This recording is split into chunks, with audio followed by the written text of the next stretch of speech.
Thank you for staying this afternoon. First, the Attorney General and Minister of Justice has directed the Economic and Organized Crime Office to investigate two national executives of the National Democratic Congress over allegations of illegal mining. Some small-scale miners have named NDC organizer Joseph Yamin and third Vice Chairman Yakubu Abanga among persons allegedly fueling activities of rogue anti-Galamsey task force terrorizing legitimate miners. In the letter issued to EOCO, the Attorney General, Dr. Dominic Ayene, directed EOCO to invite the following persons named in the recent credible reports for interrogation, namely Yakubu Abanga and Joseph Yemen. It further directed the office to investigate other persons found complicit in illegal mining activities.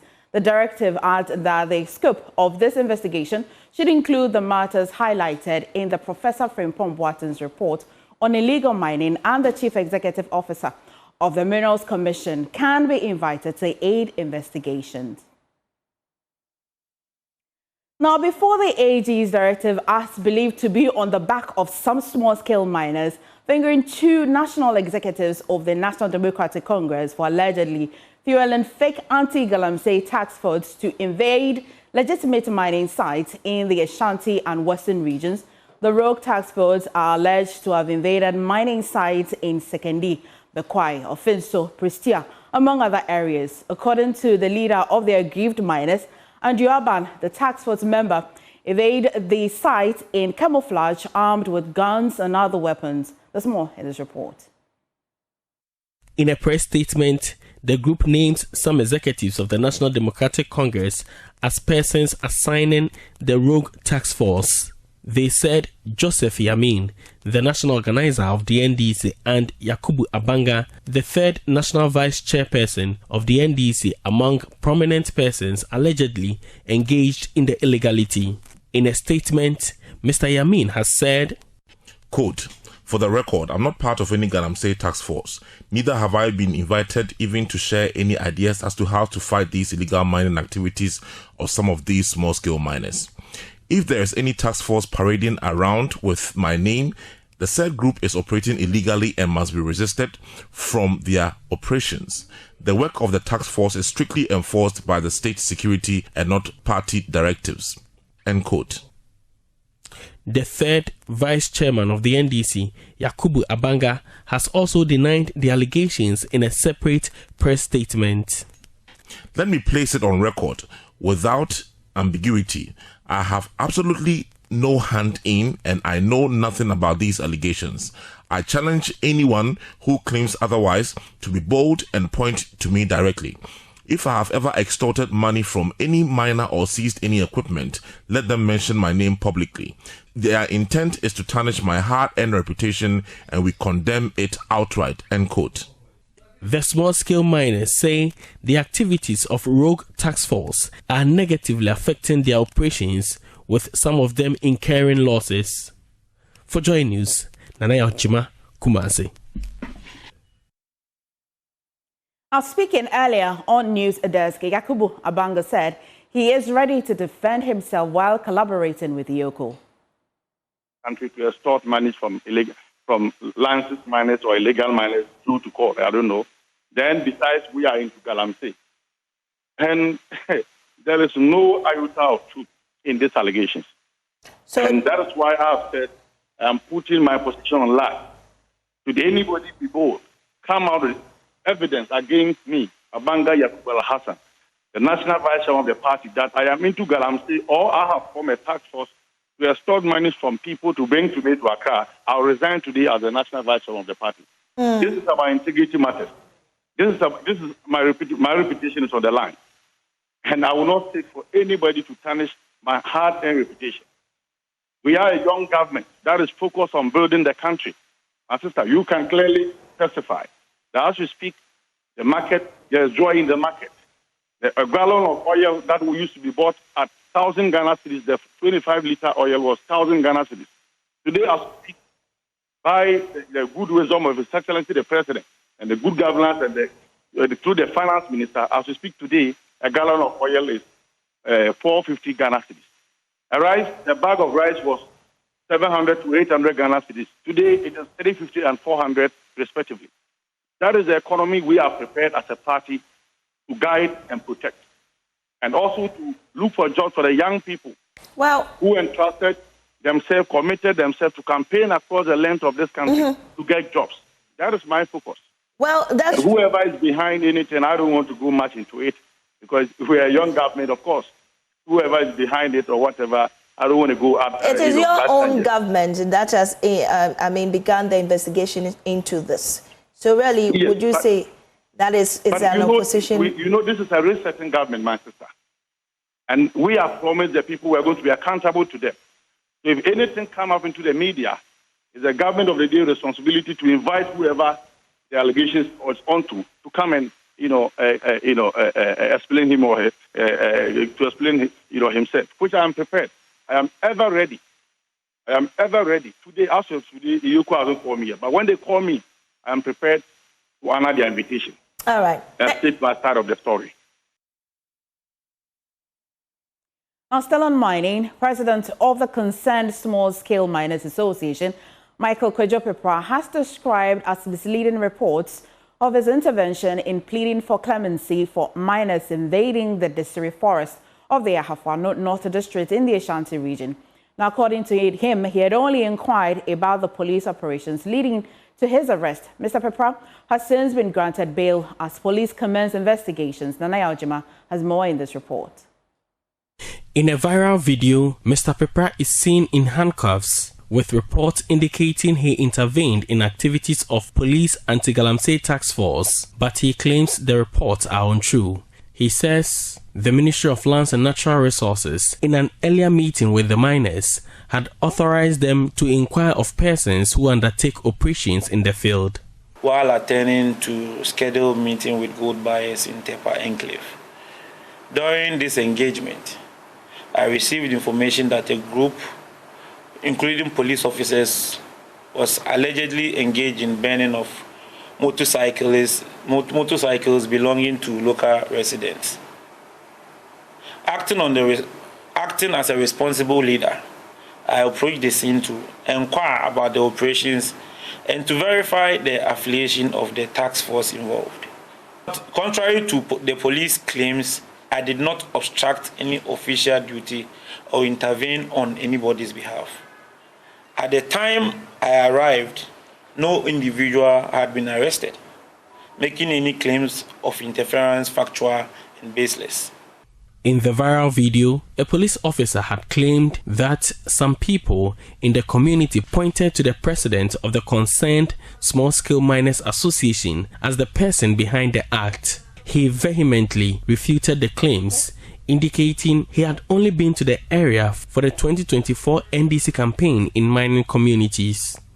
So when I went there, I was interacting with the police person when he said, they've heard we've been there before. And I said, yes, we came there, and it's on the public notice. It came into the news. So if we had gone there to campaign and assure them that when we come, we will make sure we streamline their activity, that does not mean we are encouraging illegal mining. As a matter of fact, we went there to explain the manifesto of the NDC to the miners, which was led by Dr. Tony Obey. So if we had gone there to campaign, and for that matter, maybe they have seen us or they have seen our face or our presence there already, some of them are even they are part of our association.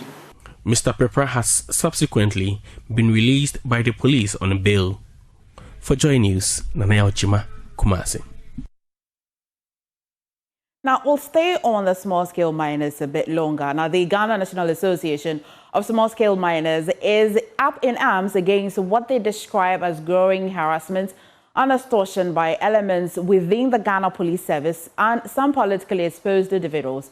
At a press conference this afternoon, the association alleged that certain influential figures have formed parallel task forces operating outside the law, targeting miners across the country under the guise of fighting illegal mining. The association claims that these operations have resulted in unlawful seizure of excavators and other mining equipment, which they insist are being used legally by licensed operators. The group has called on the government to intervene and also help what they say or what they term as unsanctioned extortion, clothed as anti-illegal mining campaign.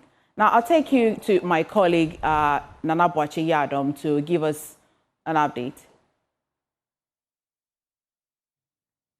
It is a human right and corruption concern.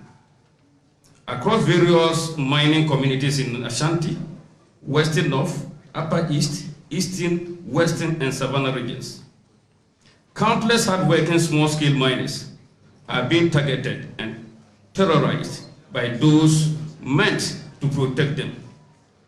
Politically exposed persons manipulate security agencies for profit and power, undermining formal small-scale mining activities.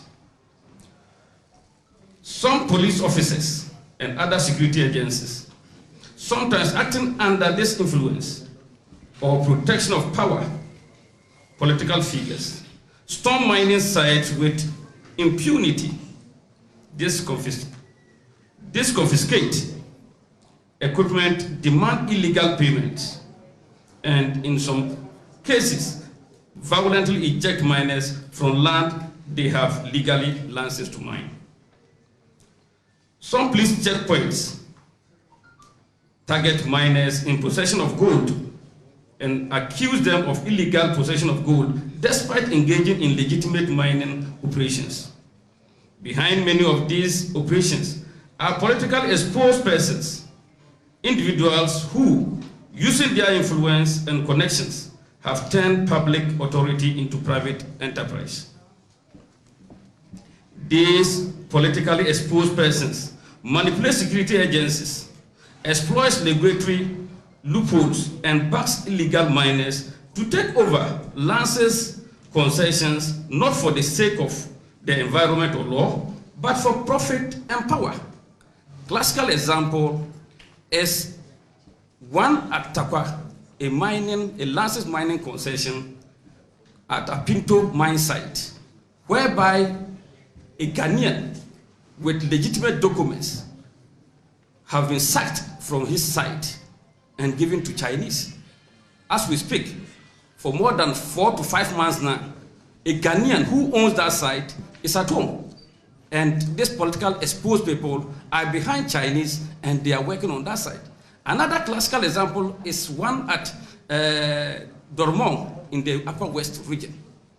Security agencies went and ransacked the whole place, sent our members out of business, and they are controlling the place as we speak. Another one is at Okomoya, which is Bebieni, and we don't know what is going on. And the last, not the least, our own General Secretary in Samai, in the Eastern region. These so-called political exposed people are behind illegal miners who have gone there. As we speak, they have excavators all over, and they are mining on Lance's small-scale mining site. And we sack them, they go in for them, national security went for them, they will go and come back, and they will still operate. As we speak, they are there mining now. So this type of things are creating a whole lot of problem for us. These activities undermine formal small-scale mining initiatives by the government and the reset agenda. This must end, and we demand that it ends now. Ladies and gentlemen of the press, we, the Ghana National Small-Scale Miners Association, have at all times engaged in responsible and ethical mining practices. Never in our history have we defended illegality. We do not condone irresponsible mining that causes havoc to our environment. That is why, over the years, we have supported and collaborated with government to enforce restriction at the red zones, for example, the forest reserves, water bodies, and buffer zones. A responsible act we will continue to do. However, we will not do is to be silent. What we will not do is to be silent while our members are criminalized for working hard to earn a living. we suggest the following. 1. The National Anti-Illegal Mining Operations Secretariat. Now, meanwhile, President John Mahama has ordered the immediate arrest and prosecution of individuals posing as members of an anti-Galamsey task force who are reportedly extorting money from legitimate small-scale mining companies. President Mahama described illegal mining Galamsey as a national emergency, warning that criminal elements hiding behind state operations will not be tolerated. But we are alarmed by the environmental destruction that is reported across Awaso, Dadieso, and Sefia and Rianso, mainly due to illegal mining. I must be honest, this is a national emergency. The National Task Force will continue its efforts to halt illegal mining in our forest reserves and on our water bodies.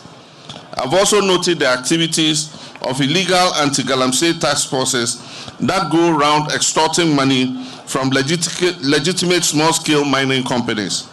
I've requested that the authorities arrest and prosecute any individuals involved in this illegal anti-Galamsey activity. In addition, we are establishing a forward operating base of the Ghana Armed Forces in Ponikrum, as requested by Nananum, to respond swiftly to security threats and border-related crimes. Peace is a precondition for development.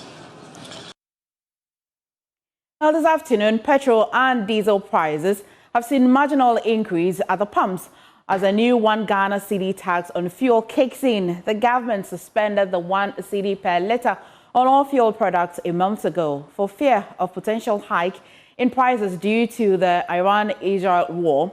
After deliberations, the levy is rolled out beginning today and is expected to rake in over 5.7 billion cedis each year. Now, James Aveji has joined us with details of the new prices at the pumps. Now, James, tell me, how much are drivers expected to pay?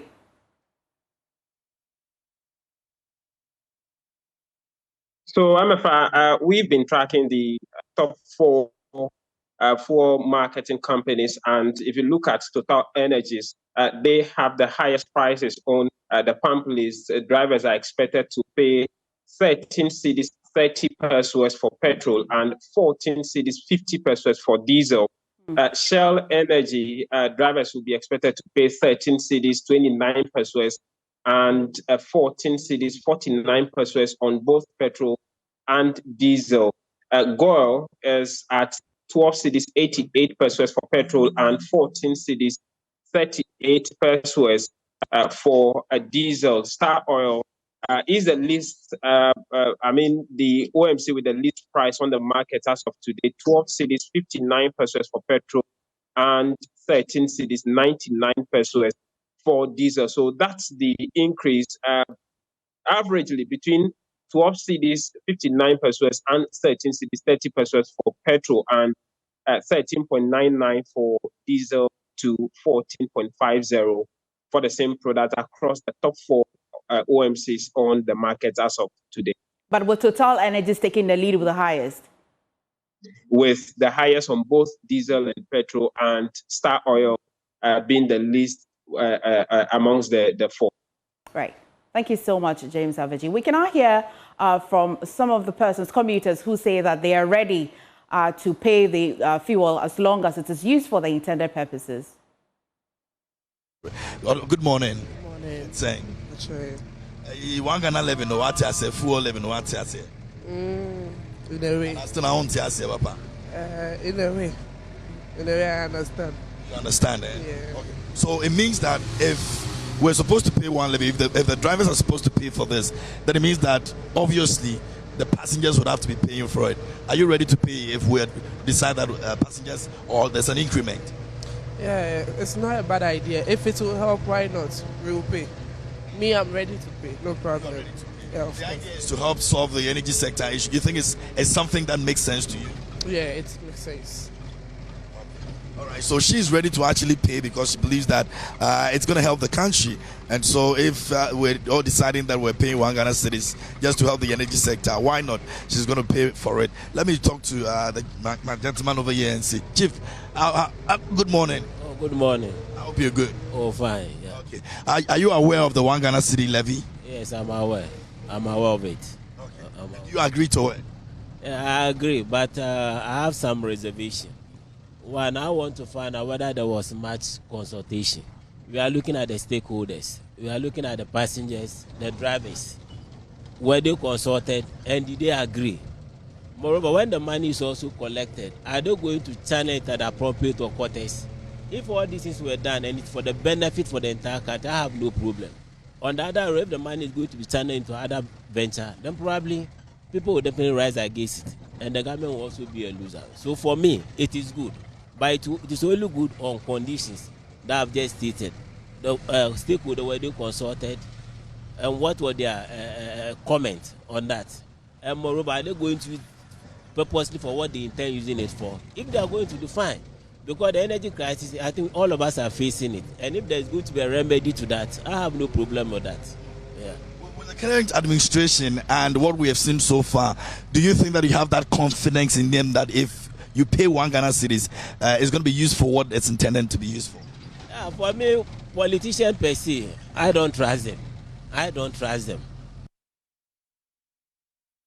Away from that, the Minister of Education, Haruna Idrisu, has announced that the government will scrap the teacher licensure examination by the end of August 2025. He made this known during the inauguration of the newly constituted governing board of the National Teaching Council.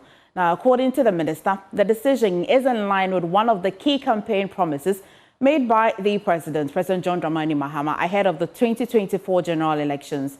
The licensure examination, introduced in 2018 under Act 778, was designed to certify individuals seeking to teach in public pre-tertiary institutions across the country.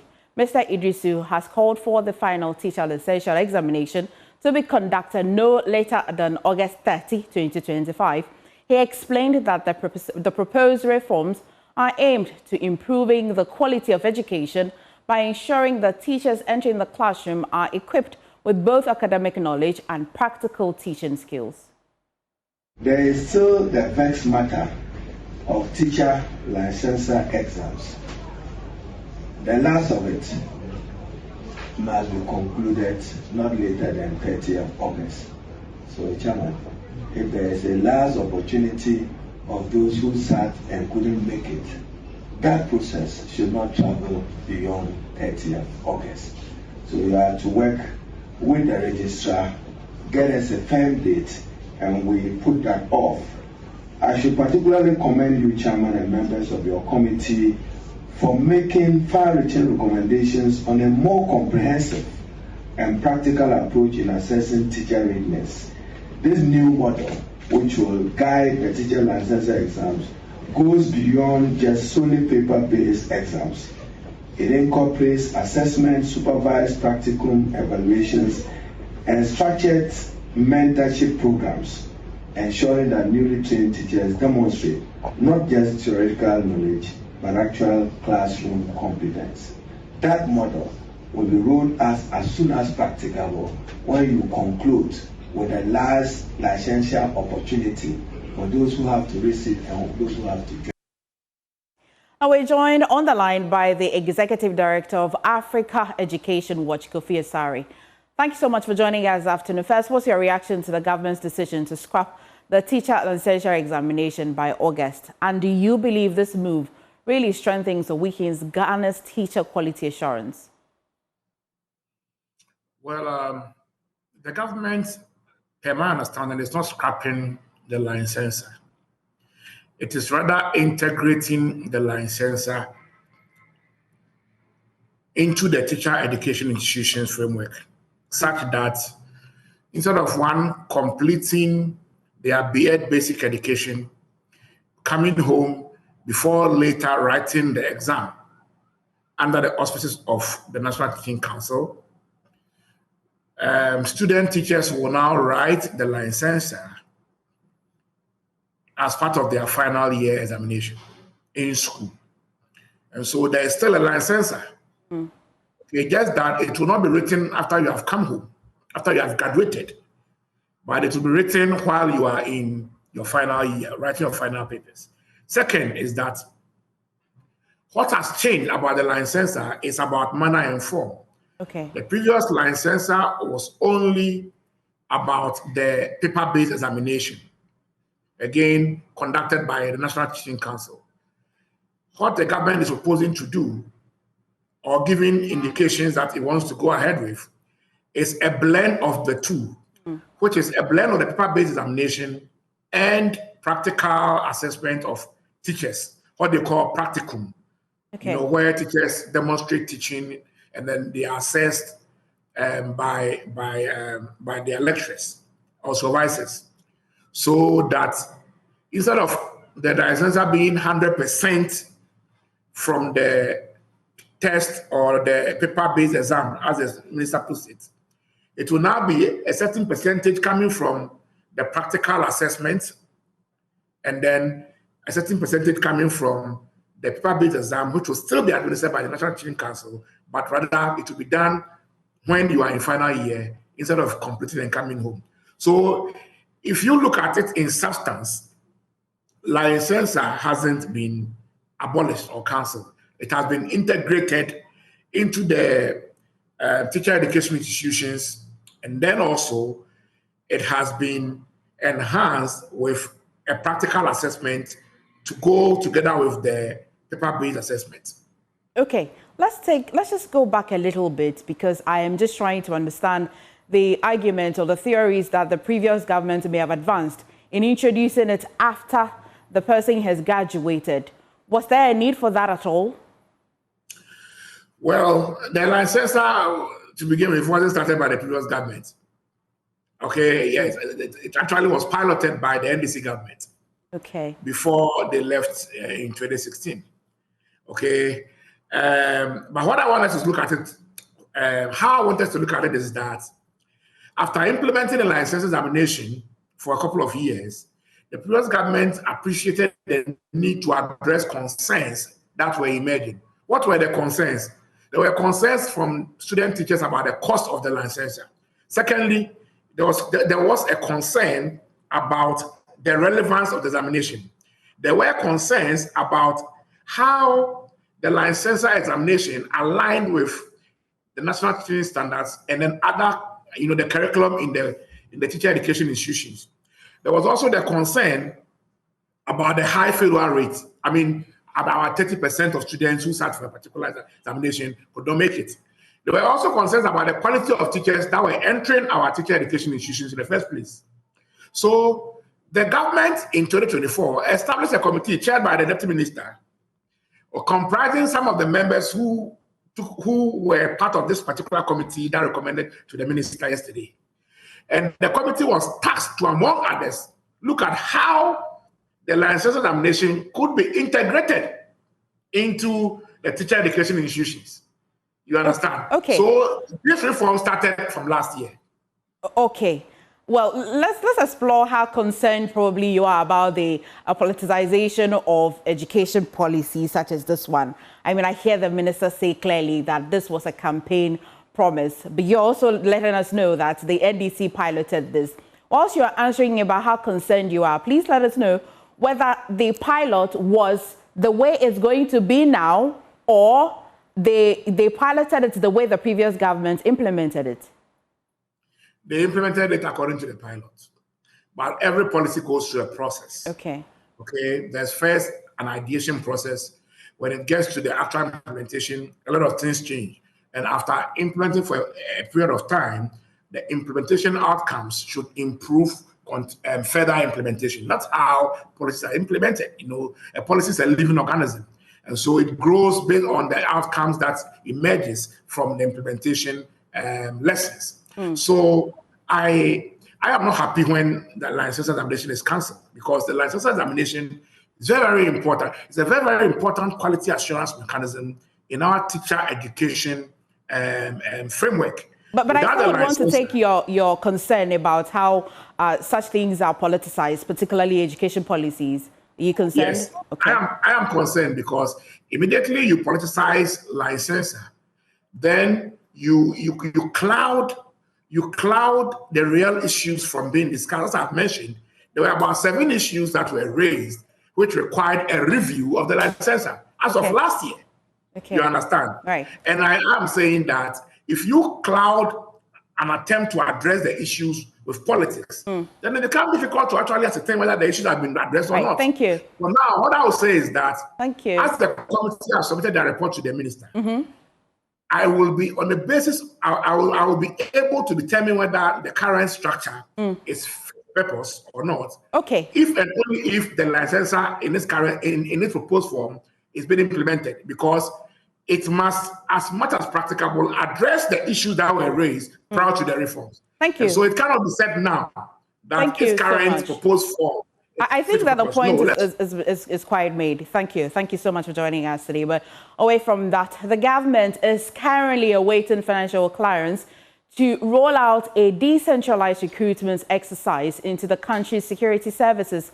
President Mahama says every region will receive a fair recruitment quota, allowing people across Ghana the opportunity to serve. Addressing residents during his thank you tour of the Western North region, the president also revealed plans to cultivate 200,000 hectares of oil palm nationwide, with the Western North region to play a key role. Presidential Affairs correspondent Maxwell Agbagba joins us from the Ashanti regional capital, Kumasi, where President Mahama is expected to be as part of the Ashanti regional thank you tour. But first, the president is expected to visit the stalled Crowfrom Market project and then later to the KJTR market. Maxwell, what can you report? Yes, Amafa. So we're currently here at the KJTR Market Phase 2 project, where President Mahama is expected to visit shortly.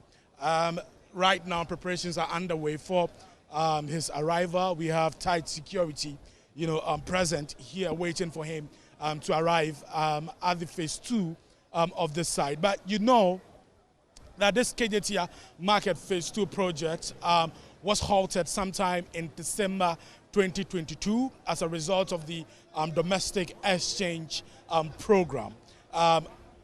Development on this project stalled, and some weeks ago when the Asantini Otumfuo II visited President Mahama at the Jubilee House, the president promised him that he's going to ensure that the project is continued and is completed within his administration. And today he's going to be here to inspect, work on the project. He should be arriving here in some minute.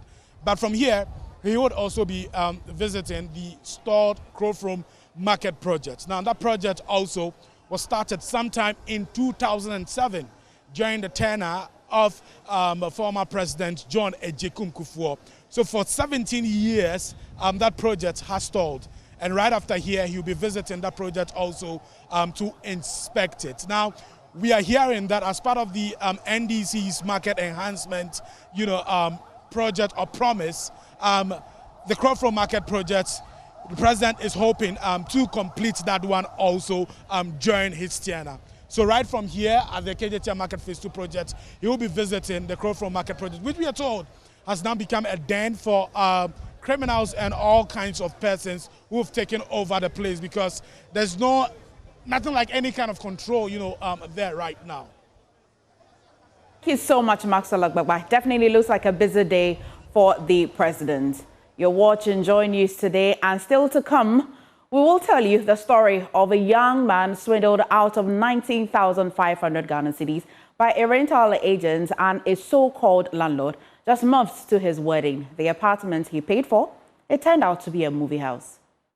When this thing happened to me, I didn't feel like going to look for an apartment myself. So for some time now, when it comes to renting and I just don't want to get involved. I want someone else to do those processes for me.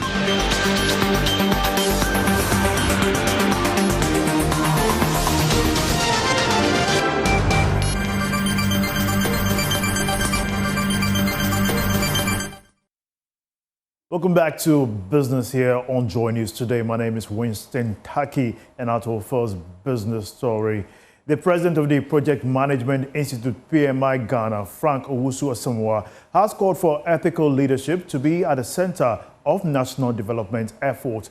He made a remark during the signing of MOU between the PMI Ghana and the University of Ghana Business School here in Accra.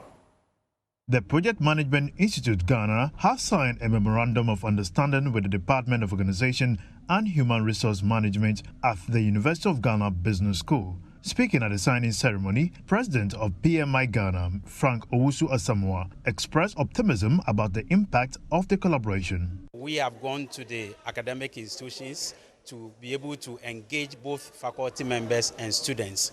By so doing, we will be able to make them aware what is ahead of them in the industry before they actually come into industry. This MOU is going to run for 2 years, at which point we are going to review and see which way to go, whether to change course or continue in that same direction or look at other tenets that need to be added in the MOU. He also emphasized the critical role of ethical leadership in national development. When it comes to the cost overruns and the schedule overruns that we have on our national projects, we cannot blame those ones on our political leaders only, right? Because some of them take decisions based on the advices that the professionals give them. So as professionals, we are taking the bull by the horn to say that we are taking collective responsibility, and one of our core pillars is ethical leadership. Provost of the College of Humanities at the University of Ghana, Professor Joseph Awetori Yaro, welcomed the collaboration, noting that it will enhance mentorship and industry exposure for students and staff across multiple disciplines. To make sure that the curriculum that we develop is relevant for the industry, to make sure that students get the right experience whilst here and also when they leave. And today's MOU ensures that the department and the Project Management Institute are going to co-create the kind of programs that we teach, that they are going to assist each other in developing student expertise, that they are going to make sure that the mentorship of students and also avenues for students to visit different organizations where their memberships are present to learn and to experience what the world out there is even before they get out. The MOU is expected to support curriculum enhancement, student training, research and knowledge exchange. Macedo Ghana Limited has launched a nationwide consumer promotion dubbed Carbon Coffee with You Every Moment to reward loyal customers as the brand marks 20 years of serving Ghanaians. There's more in this report. At a press briefing to launch Cowbell Coffee with You Every Moment promotion, marketing manager at Promasidor Michael Hagan described the initiative as a token of appreciation to Ghanaians for their unwavering loyalty over the past 2 decades. And for the past 20 years, what we have done is fueled the ambition of our core targets by ensuring that we're a friend to the Ghanaian consumer and help them achieve their daily objectives or their ambitions. What we're saying after 20 years is thank you, first of all, to our loyal consumers, and to reward them, we're asking them to, or we're saying that we're giving away close to over 50,000 prizes to be won in this Cowbell Coffee with You Every Moment promo. This promo is very, very easy to partake in. All we're saying is that just buy a sachet of the dedicated promo pack, and inside you would find a unique code which would serve as your ticket to enter this promo. So once you find the unique code, just enter this unique code through our USSD, which is *713*27# and follow the prompt, or you can scan the QR code which is on the packaging material. It will lead you to a microsite and just follow the instructions there. The campaign is being run in partnership with the National Lottery Authority. Brands manager at NLA Barrow Adom commended Promasidor for the collaboration and assured the public of a transparent and fair process. As a regulator, we ensure the fairness and transparency of the promotion. And so I would like to assure the general public that this promotion is going to be run on the best of standards. They should feel free to partake, and I wish everybody the best of luck. Marketing manager at Promasidor Michael Hagan highlighted some prizes to be won. Some of the things that were given away include gift vouchers, subscriptions to Netflix to watch your movies, your series. For the music lovers, we are also offering music subscription on Spotify. There are smart TVs, there are laptops, PlayStation 5s that we're also giving away, smartphones, cash, trips to 2 exotic places that we're also paying for, all expenses paid trip. And then the ultimate prize, which I'm sure all of you saw when you were coming in, is a brand new 4x4 Suzuki Jimny. The promotion, which runs from July 15th to September 15th, offers participants the chance to win exciting prizes. We have more business update for you at 1 p.m. on the marketplace. Up next is sports.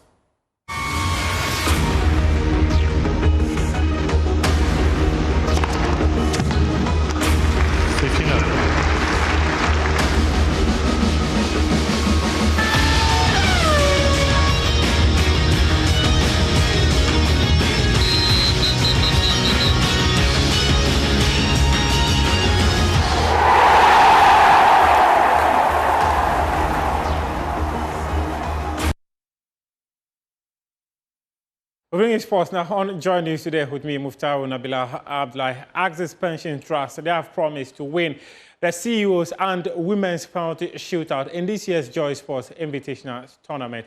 Their HR, Emmanuel Mensah, says that any company that has signed up to participate in this competition is just coming to be a part of it because all the trophies at stake will be won by Axis Pension.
Wow.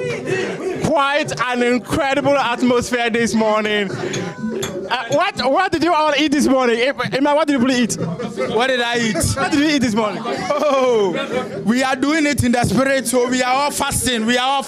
You get it? We are all fasting and in the spirit. We are coming to Lagos Sports Stadium. We are going to shake the place. We are going to bring wonders. We are going to destroy them. Let them come. We are waiting. Talk to me. This atmosphere clearly suggests that Axis Pension have got something under your sleeves ahead of the event on August 9. So last year when Nat was here, we told him that we are made of the green blood. We are still members from the Green Army. We still have the blood running within us. That's why it's under our skin, and that's why we have energy this morning. So as Simon said, on 9th August, they should come. He wants them.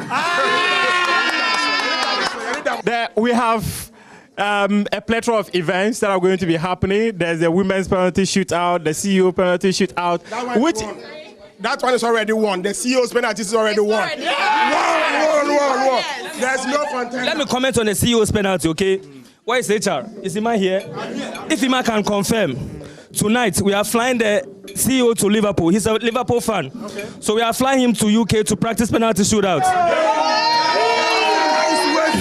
He will come. Already waiting. The program is on the 9th, right? Yes. He will be coming the dawn. Okay.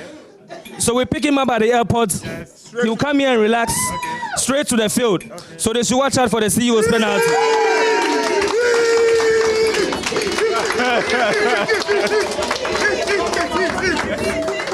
And you see, you mentioned women penalty shootout.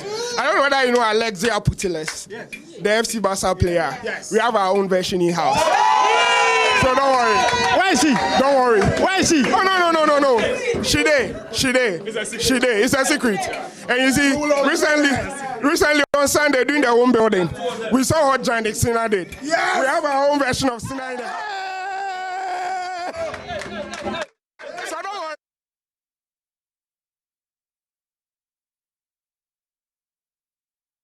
That is your sports for now. We do have more sports stories on myjoyonline.com. We'll be coming to your office pretty soon to bring you more as we build up to the Joy Sports Invitational Tournament. MFA is standing by with the rest of the news. Thank you so much, Muftar. And I definitely know what role I'll be playing. I'll be doing the relay baton. I just don't know who I'll be passing over to. But still on the news today, just months to his wedding, Bright Ewusi thought he had found the perfect apartment, a modest 2-bedroom to start life with his bride. He handed over 19,500 Ghana cedis to a rental agent and a man introduced as the landlord. But when it was time to move in, Bright discovered the painful truth. His new home was actually a movie house. Noella Kariniali reports for Habitat series. I'm not a man, but most men preparing to get married will tell you that one of the first things they want to secure is a home, a place to start life with your partners. Now imagine diligently saving up to 19,500 Ghana cedis, only to be swindled by the very people you trusted to give you that home. Now that's the story of Bright Ewusi. It began with hope. Bright Ewusi, a hard-working young man, had saved diligently to secure a new beginning with his girlfriend. Around that time, I was about getting married. I was preparing to get married, and then by then I was living in a chamber and hall. So I went online. I saw this 2-bedroom apartment at the Achimota area.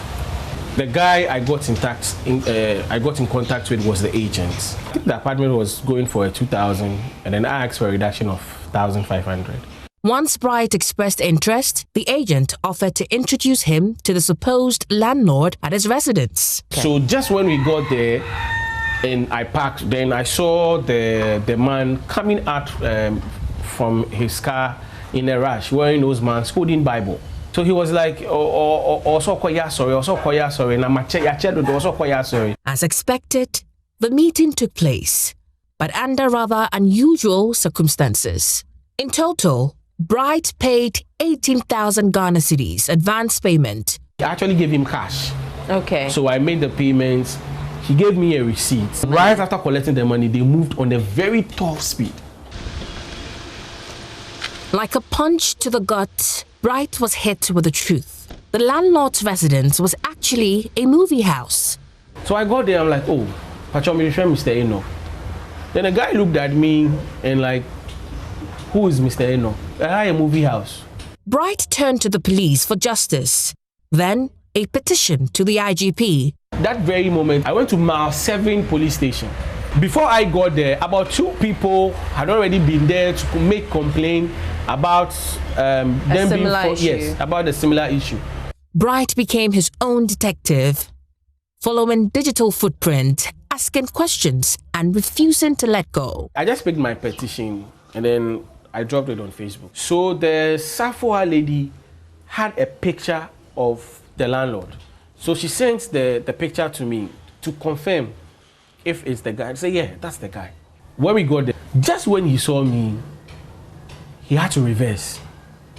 He was on a top speed. So he entered into a yard. Unfortunately for him, the place was blocked. So the only thing for him to do is to reverse and then come back. And there, the soldiers caught him. But the financial loss was just the surface. The trauma of betrayal cuts deeper than the pocket. Honestly, when this thing happened to me, I didn't feel like going to look for an apartment myself.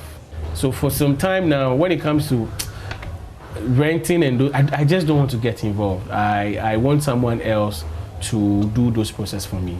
For Bright Ewusi, it wasn't just about losing money.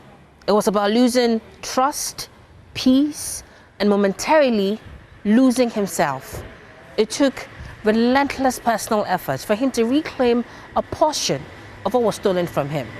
But not everybody is able to have the means or strength to do same.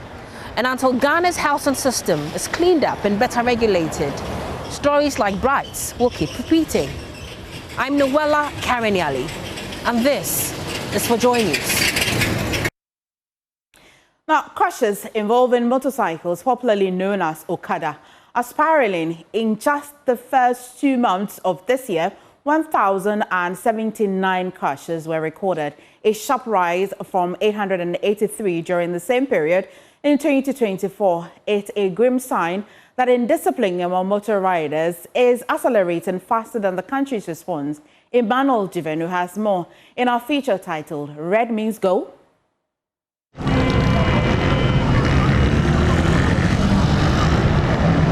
At major intersections in Accra, the red light does not always mean stop. It is often just a color on a pole, and for some commercial motorcycle riders, popularly known as Okada, it is a race against the law and sometimes against life itself.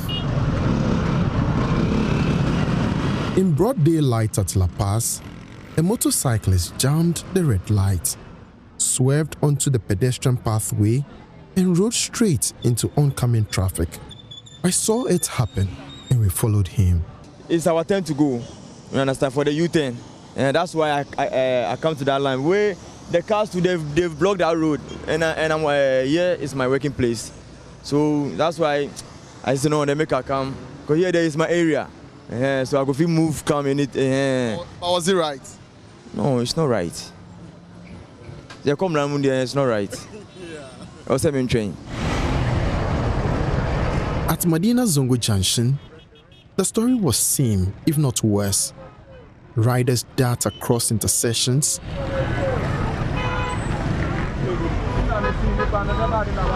one narrowly escaped being hit, not once, but twice, as the light stays red.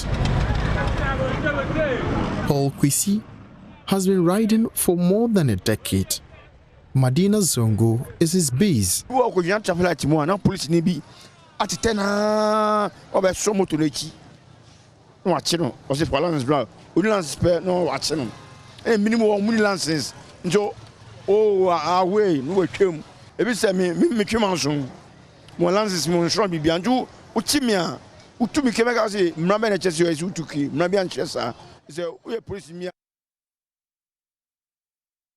And that's your news for today. For more news, do log on to myjoyonline.com. Thank you for watching.